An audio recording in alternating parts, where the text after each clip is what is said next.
Love this podcast? Support it and sponsor today. Simply head to AuscastNetwork.com for details. This week at Safeway, shop the 10 for $10 produce sale. With the 10 for $10 produce sale, get items like large avocados, mangoes, green, red, orange, or yellow bell peppers, cucumbers, large lemons, or 16-ounce bags of Signature Farms baby-peeled carrots for the member price of just $1 each. Plus, select meats like Signature Farms 80% lean ground beef and Signature Select extra meaty pork loin back ribs are buy one, get one free this week. Hurry in before these deals are gone. Visit Safeway.com for more deals.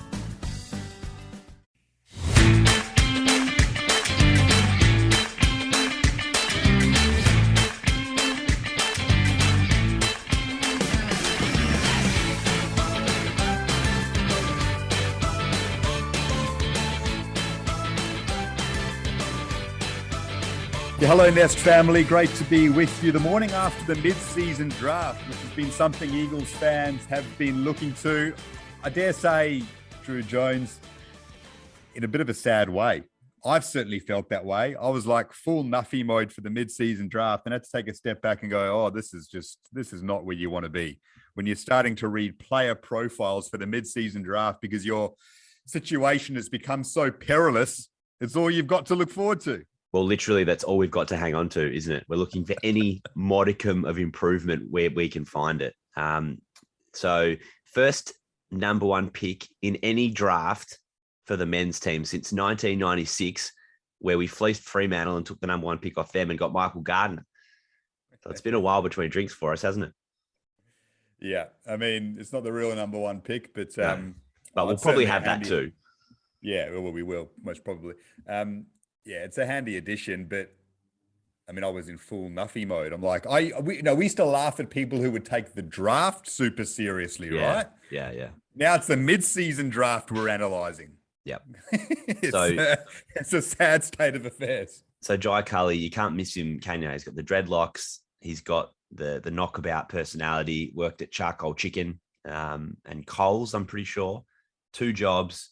He was training in his backyard. His mum was throwing him ground balls, to every little thing he could do after missing the draft. So you can't say he hasn't got the appetite, for it and to improve. And I'm not sure what you read, but I was seeing some stuff on socials from people who know that they might place him sort of as a back end first rounder now on their prospect board. So, we're getting in a decent young player sort of. It feels like it's a bonus because it's the mid-season draft, right? It's a good pick. I mean, he's obviously someone who's got massive upside and started demonstrating that from the start of this season after missing the draft. Tall midfielder, can go forward and kick goals. Would have gone late first round, maybe early second round in the national draft at the end of the year. So big bonus. We thought 2 weeks ago we'd be taking Jake Florenka, but there was no way we could let Jai Culley slip because the team with the second or third or fourth pick snaps him up straight away if we do. So it was the obvious play. And by the sounds of it, Drewy, he goes to link up with the team in Adelaide this week, but doesn't play, then has a week in the waffle when we have the bye, and quite possibly comes straight into the team after that. Well, what have we got to lose? I think they'll play him for the rest of the year after the bye. You may as well give him a chance. Like, he's got to get acclimatized and meet everyone and get settled into the AFL environment. But he's been playing good footy at the Stingrays as an overage player. And it sounds as though it's not like we're just drafting someone who can only play as a mid. Like, it sounds like you could play him at half forward and that sort of thing while he gets settled in. So that's good. So great to have Jai Culley. Were you disappointed to see Jake Florenka not drafted? Because I have a theory on this, but I want to hear your thoughts. So this is a good discussion point. Personally, yes, I was disappointed because I actually drafted him in my fantasy league mid-season draft last week because he was on the board for Ultimate Footy, thinking I'm going to be a smart ass here and pick up Jake Florenka a week before the Eagles take him and slot him straight into the team. And my whole fantasy league went nuts. You can't pick him. He's not on an AFL list. I'm like, well, he's on the board. There were no rules stipulated. I'm taking him. And they didn't even get picked up. So I've been absolutely smashed in my fantasy league group as a result because I wasted a mid-season draft pick. So personally, yes. I thought we would take him with our second pick, but I understand the theory as to why we haven't. And I don't really have qualms with it. The Eagles' social media boards are lit up last night across Facebook and Twitter, smashing the club. I didn't really have too much of an issue with the criticism. I can understand why it's there, but to be honest, also understand the theory from the club too. He's 25 years of age. We're going hardcore long-term view now. Florenca on the list means that a Tom Cole or a Luke Edwards in the second half of the season can't play. These are young guys we want to get. I mean, Tommy Cole's not that young, but Edwards is, and Tommy Cole we want to get back integrated with the squad and start building towards next season. So they wouldn't be able to play. And he's 25. It's a short-term fix. We're looking long-term now. Putting Florenca on the list means you're potentially stopping an 18, 19-year-old we could pick up at the draft, spending 7 to 10 years at the club. Yeah, so I just had this feeling listening to Simo when he did his press conference. I think it was on the Tuesday. It just didn't sound as though we were going to take him. He said, "Oh, we're looking young," and then there was a lot of talk about Tom Cole coming off that inactive list. So I'm not sure about how flexible they can be later on in the season. Like if someone gets injured in round 16, is out for the season, can they put someone on the inactive list there and then bring Tom Cole off? I'm not quite sure, but I'm sure there could have been extra flexibility down the line if they really, really needed it. Yeah. But my view on this is Jake Florenca is obviously a good player. Yeah. He's killing the waffle. He had 32 last week. He kicked 2 and had 40 the week before that. He's clearly a good player and everyone seems to think he deserves a chance to play AFL. But let's not forget, the Eagles actually went to the waffle and got a mature age midfielder last season, and it was Greg Clark. Yeah. So and Connor West before that. Yes. So drafting Florenca when you've put your faith in Greg Clark to be that guy sort of doesn't make sense. Yeah. And so I think they would have Florenca on a draft board somewhere. And if things really don't work out with Greg Clark, or if they decide that Connor West is not the way they want to go, or if they trade Dom Sheed and delist Jack Redden and they feel like they need an extra inside midfield body on the list, then Florenca is still going to be there. Yeah. He'll just be 26, not 25.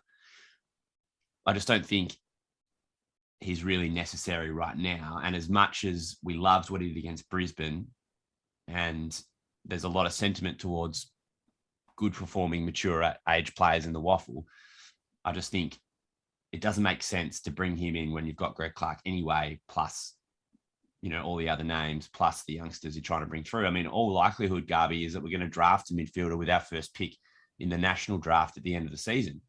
Yeah. So there's just another body in the way. So exactly. Yeah, I understand it. And what if Campbell Chesser makes great progress in the next 5 weeks, and maybe we can sneak him in for a game or two at the end? That would be an amazing little boost for everyone to finish the season. So I feel for Florenca, and if he keeps doing what he's doing, maybe a club will come for him, and it may not be the Eagles. So, good luck to him. That's the other point on this. We're not the only club that passed on him. Yeah. He could have gone to every other club, right? We're not the only one. Everyone's making out like the Eagles were the only ones that had the chance to pick Florenca and didn't. And there's a reason why others haven't gone for him too. And others may be in a better position to nab him now because he's ready-made. If you're a team that's pushing for the 8, bring him in now in case you have a couple of midfield injuries and you fill that gap. But they chose not to as well. So, because of our situation, because he played well against Brisbane, he's been built up to be Chris Judd. He's not like that at all. And I think it would have been a bit of a Band-Aid solution. That doesn't mean that he doesn't get a chance sometime soon. And I feel sorry for him because he would have been crestfallen last night. I really feel for him. I'd love him to get an opportunity. I wouldn't have had any issue if we did pick him up, but I can understand why we didn't. I think it would have been a bit of a short-term fix. And we're looking long-term now. And all the fans have been saying, start the heavy rebuild, play the kids, and then they go nuts when we don't pick up a 25-year-old. instead of keeping a spot open for the kids and to draft another one. Yeah, I would hope that West Coast at least told him before the draft that it wasn't going to happen. I would hope. So as to not get his hopes up too much, because that would be shit. But anyway. Let's talk a bit about Drewy. The Bulldogs game, we all know the situation. I mean, we can speak about some of the positives in a moment when we do our Nest Medal votes, but it was kind of take stock of West Coast week in the AFL media from Monday night. All right, they've been smashed. And we're going to look at some of the records at the moment that aren't pretty. And everyone went, all right, we need to give full attention to the Eagles. So AFL 360 and On the Couch went hard, which is more than justified. What did you make of all of that? Because I know that you cross paths with all of those luminaries who sit on that couch on a Monday night in the halls there at Fox Footy in South Bank. Well, I think we'd be naive to assume that Jonathan Brown, Nick Riewoldt, and Gary Lyon watch a heap of West Coast, because they have drifted out of, the last 7 weeks since beating Collingwood. The Eagles have sort of drifted from being a particularly watchable product, and they've sort of moved towards insignificance because of the situation that we're in. But I know Gary Lyon he's great with his research, so I trust his views. And obviously Ralphie pounds the phones just about harder than anyone. So it was the Darling stuff that interested me the most. Like the rest of it, I feel like we've heard most of it, and clearly like we're closer to West Coast than them, so we know it better. But Ralphie talking about there being players who were pissed off that Darling sort of rocked up 2 weeks before the season started or whatever it was. Like, maybe I just hadn't thought about it that way, but like, when I used to play Ammos and when you used to play back when you were younger, if someone rocked up like a week before the season and then played round 1, like that used to be annoying. That was frustrating. And I guess that sort of thing never happens in an elite environment. So do you think it's plausible that there were a fair chunk of players who were pissed off about Darling coming back? 100%. Yeah, you're in the hardcore pre-season and someone opts out on you, and such an important player to your structure, and then comes back right at the end at a tumultuous time in your season. And there's a lot of senior players who would have gone into the campaign thinking we're going to bounce back here. This is our season to bounce back and have another crack at it. Put yourself in the minds in the shoes of Luke Shuey, Andrew Gaff, Nick Natanui, Josh Kennedy, Shannon Hearn.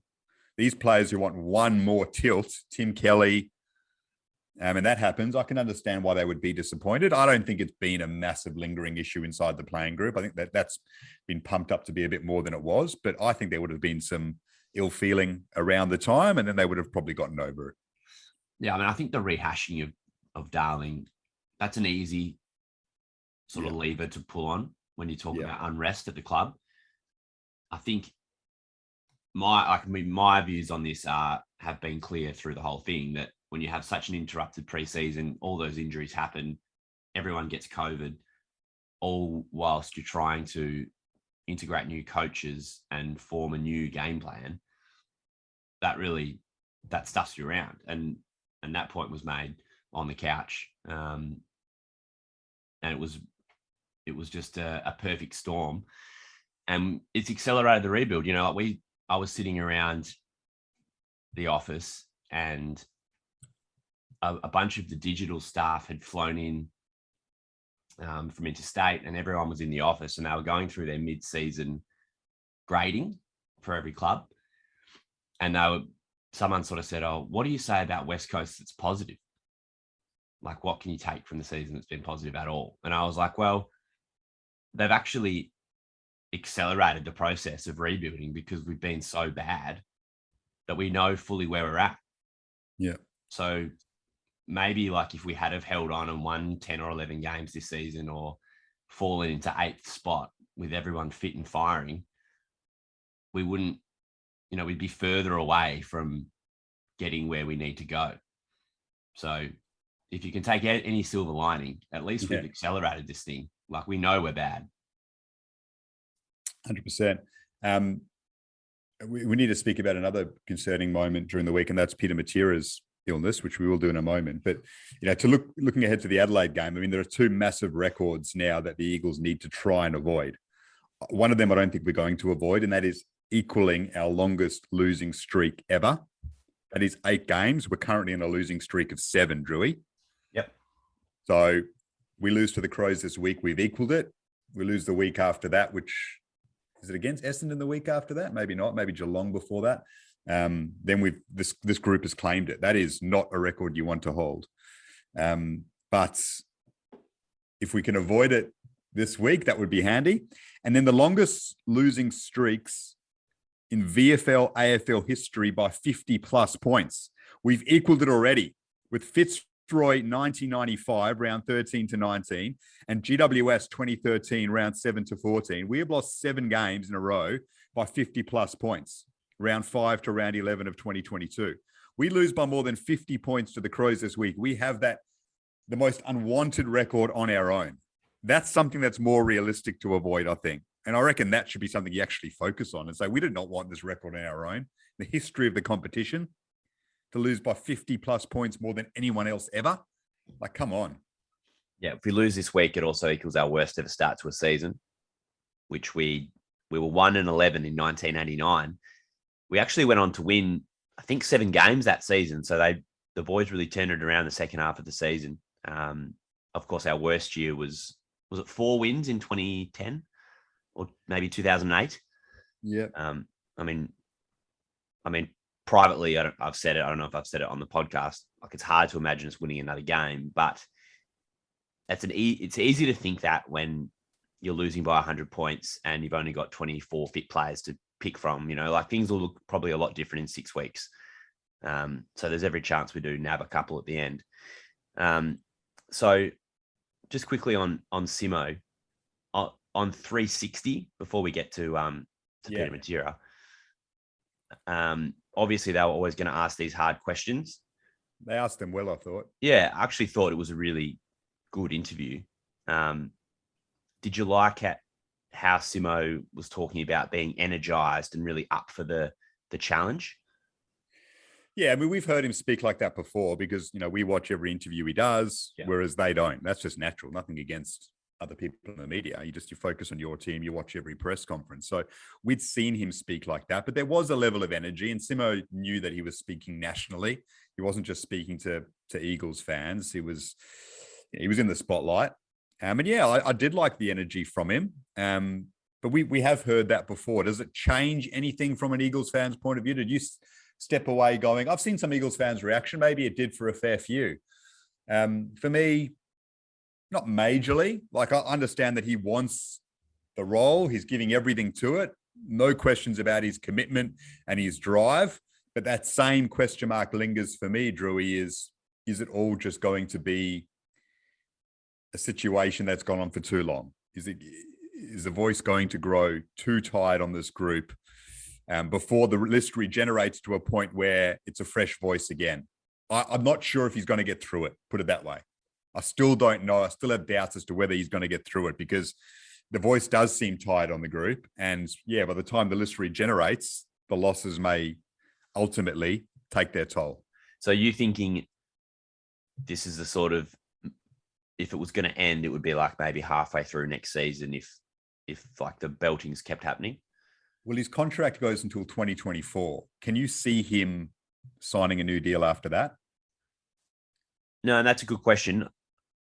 So I can't at this stage. I can't see him signing a new contract post 2024. So that's getting through the rebuild and then going again. I can't see him surviving all of that.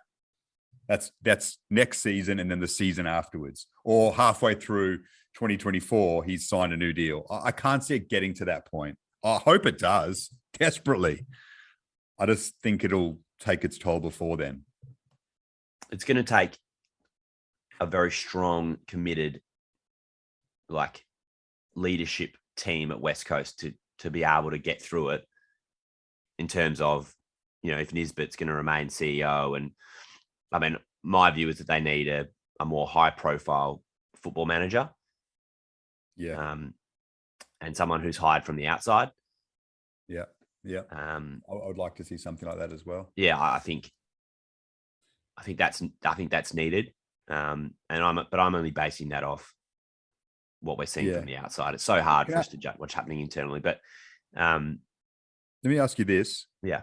Has a coach in AFL history since the draft has come into being? So I'm talking like mid-90s. Forget about a Kevin Sheedy or whatnot, mid-90s. Has any coach built up right from the bottom like Simo did, taken the team to a flag, dropped all the way back to the place the Eagles are now, and then built up again and gone? Has any coach that you can recall been given that full chance over like 12 years or so? I can't think of any. Well, the Swans dropped out of the finals under John Longmire for one season. Okay. So it wasn't anywhere near where the Eagles are now. Never got to anywhere near this point where you hit rock bottom and then rebuild again. So you go through a full... So Simo's given 3 years at the beginning. I know he got back up there straight away, but he really had like 3 years to build it up again. Gets us up there. We're a finals team, premiership team. To drop back, then spend 3 or 4 years again at the bottom rebuilding or outside the 8, and then go again. I can't think of a coach that's gone through that full cycle. So Clarko was on his way to doing that and then got ousted. Yeah. No, I don't think so. I think, he probably would make history.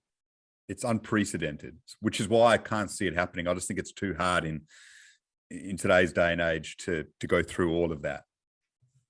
So if the Eagles are struggling majorly next season, and then things are going sideways at North Melbourne and David Noble gets sacked, could you see a scenario where Adam Simpson takes the North role and it's like a mutual parting and West Coast don't have to pay out his contract? Maybe, yeah. He'd probably be in a lot more money at the Eagles though than North could offer, I would imagine.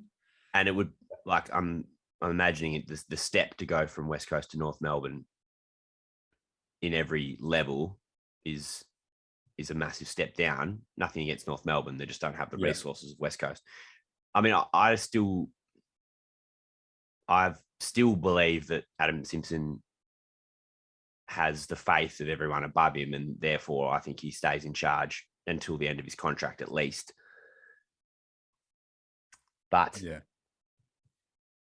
you can't keep losing by 100 points every week. Like even the most staunch, loyal, and Simo said this himself, supporter of him, you can't sit by. We're losing by an average of 80 points in the second half of the season. I mean, you can see a situation where they say this is just, it's got to the point where we can't, unfortunately, put the faith in you anymore for the rebuild. Yeah. You can't turn over an entire list. So a lot of those players are still going to be there next season. Yeah, and that's the hard thing for Simo, is that this is not your average rebuild. Yeah. This list is built to contend. It's not built to have young players flowing through. So yeah, it's challenging. But I liked what I heard from him on 360, and I just think the question that I would want to ask if I had the gravitas of Waitley is about the football club as a whole.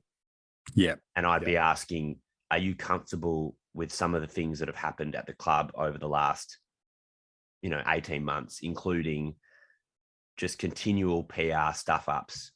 Yeah. And, referring back to some of the stuff that we've talked about, like the cultural stuff that just doesn't feel quite right. Yeah. And how does he feel about it? Should he have to take some responsibility for it as the figurehead? All that sort of stuff, because that's what's been most concerning to me. Correct. It's this feeling of on-field results. Everyone goes through hard times, but it just doesn't felt like West Coast. Yeah. It's this feeling of complacency since 2018, which we've touched on a few times. I would have liked that question to be posed to him. Do you think you've maybe, even if it's just 5%, rested on your laurels since that flag as a club, not you personally? And has that flown all the way through? Because you're 5%, 10% off your game in this competition, you get left behind very quickly. Yeah. So yeah. So one of our greatest ever players is in hospital and had a very serious heart attack. So our thoughts are with the Matera family at the moment. Honestly, I was so rattled when I read about it. And just seeing like Phil Matera spoke to Channel 7 at the airport and he was just white as a ghost. It's just horrible. And, there's been so much stuff about, former athletes suffering these heart conditions lately. It's been horrible. And I've got my own story to tell about this, but I just wanted to get your reaction. Yeah, I was just, to be honest, my initial reaction was relief, because when you saw that, you thought, oh no, what situation is he in? He's recovering. He's okay. So that was my first reaction. Thank God Peter Matera is okay. Yeah. That would just be devastating for the club. Obviously you're scared and you're worried and it shakes you, but just, okay. You immediately scan through the article, like, is he okay or is he in ICU? What's the situation? He's recovering. Great news. And then I thought straight away about the 30-year reunion of our 92 premiership. That came to mind straight away. Peter Matera spearheaded us to that. Norm Smith medalist, 5 goals from the wing. It'll be so sad if he's not there. Hopefully he can find a way to be there, or they can include him some way, because it won't feel the same without Peter Matera at the 92 premiership reunion, which the Eagles are holding, I think, in the next month or so. Yeah. So, that's what I thought about straight away. It's, God, he was good. Like, he was an absolute genuine superstar. I still think he's our. We've had these discussions. Him or Judd, our greatest ever player. Yeah, Judd, I think, is pound for pound the best footballer. But Matera, I think, with longevity, is our greatest ever West Coast Eagle. If there was one West Coast player who I could just have in their prime, being ageless and just play for us every single season for the rest of eternity, it would be Peter Matera. Yeah. There's no arguments with that, because you could move him all over the ground. That was the thing about Matera that was so special. He made his name on the wing, then mid-90s goes on the ball and dominates, played some football at half back and was superb. And then in his latter years, played him forward and he was dominant. I remember, Friday night against Essendon, just played him out of the square and he kicked 7. Yeah. I don't think he'd ever played there before for the Eagles. I remember Sandy Roberts. He took a one-hander, and I think Sandy Roberts is like, has he got glue on that glove? He was an absolute freak. And you're kicking from the boundary. Anyway. Rest up, Roo. Yeah. Rest up, Roo. So I just wanted to say, and we've only got 10 minutes left. So my dad had a heart attack recently, and he's okay. And I put it out on Twitter just as an FYI to everyone. Yeah. Dad's really fit and healthy. He's 73, and his best mate had a heart attack. So and obviously there's been some stuff around in the media, with other people suffering, and Shane Warne and Rod Marsh and stuff. So he was like, oh, I want to get a heart scan. So he went to his GP and said, I want to get tested. And his GP was like, Bill, don't even worry. Like, you're so healthy, you're fine.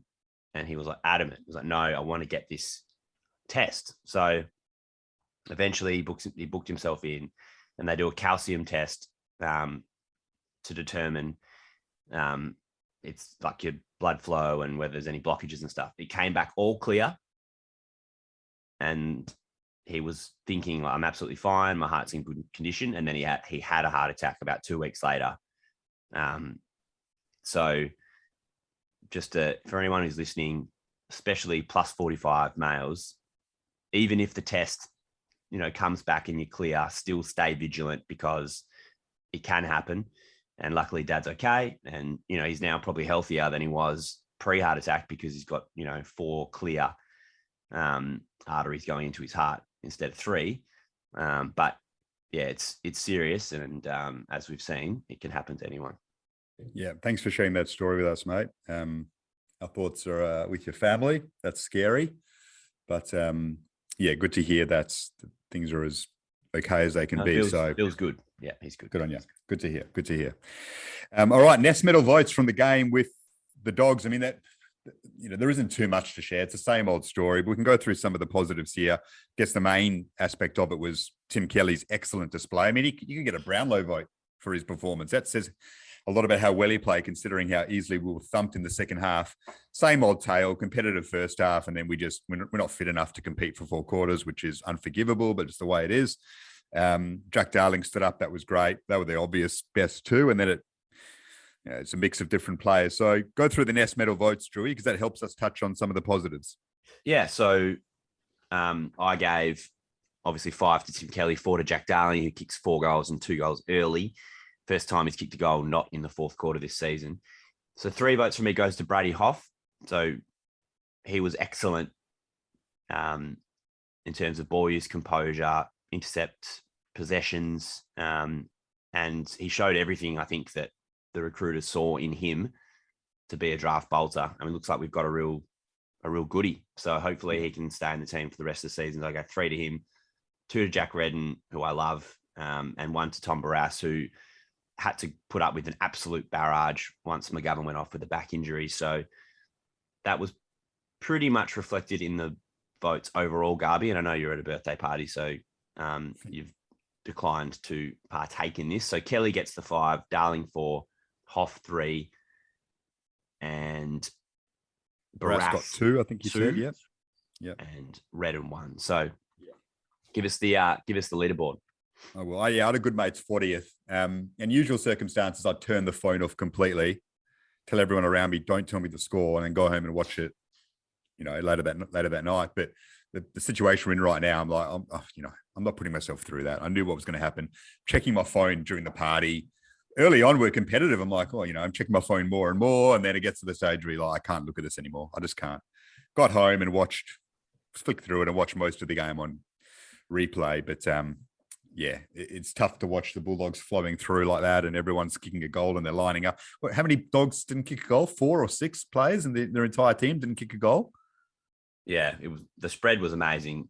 I think the double 50 from Kennedy, that was me done. I was like, all right, I'm turning away. There's one moment that stood out where we're only 3 or 4 goals down, and it's Connor West and Liam Duggan. I'm not having a pop at them specifically, but they're on our half back line. They were wrestling with the ball, and the footy got ripped out of their hands. And West and Duggan are both great competitors. We know that. But Adam Treloar just ripped it out of one of their hands, handball to Bailey Williams of the Dogs, and he kicks one from 50. And you look at Tim Kelly, he takes his mouth guard out, and he's caught on camera just looking at that pack. Not at anyone specifically, but what just happened. And you read his mouth, he just goes, fuck me. Like how easily it just gets completely taken away from you. That's where we are right now. It's sad. I feel sorry for Tim because he was trying really hard. You should never have a ball ripped out of your hands in your own half back line. It shouldn't happen. No, I agree with that. I know you've got another commitment, Garby. So give me your best 30 seconds on the Adelaide clash.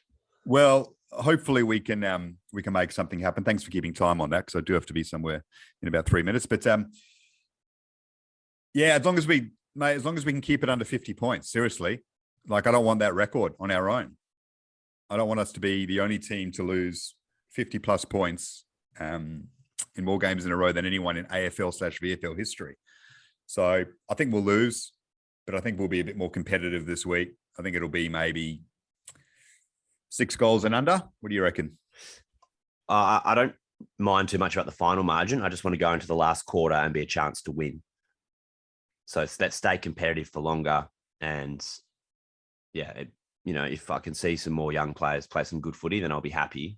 But let's take it right up to them and be a chance to win when the whips are cracking. Yep.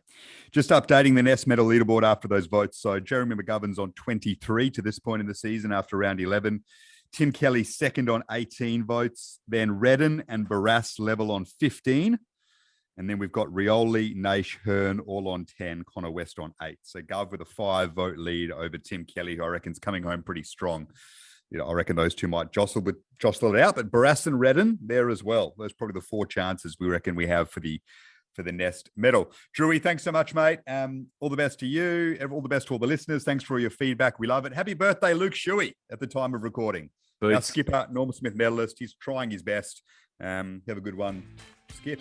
Yeah, welcome, Jai Cully. Exactly right. Thanks all. Thanks for listening. Keep the feedback flowing. Have a good week. Go the Eagles against the Crows.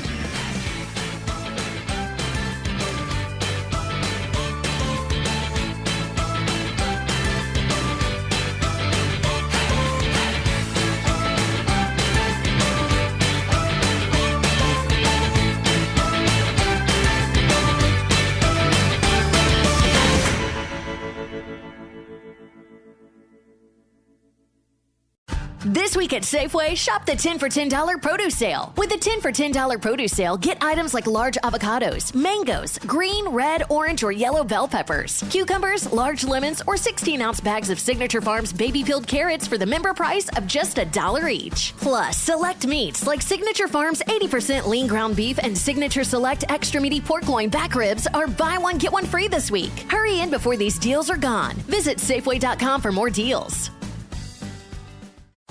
Love this podcast? Support it and sponsor today.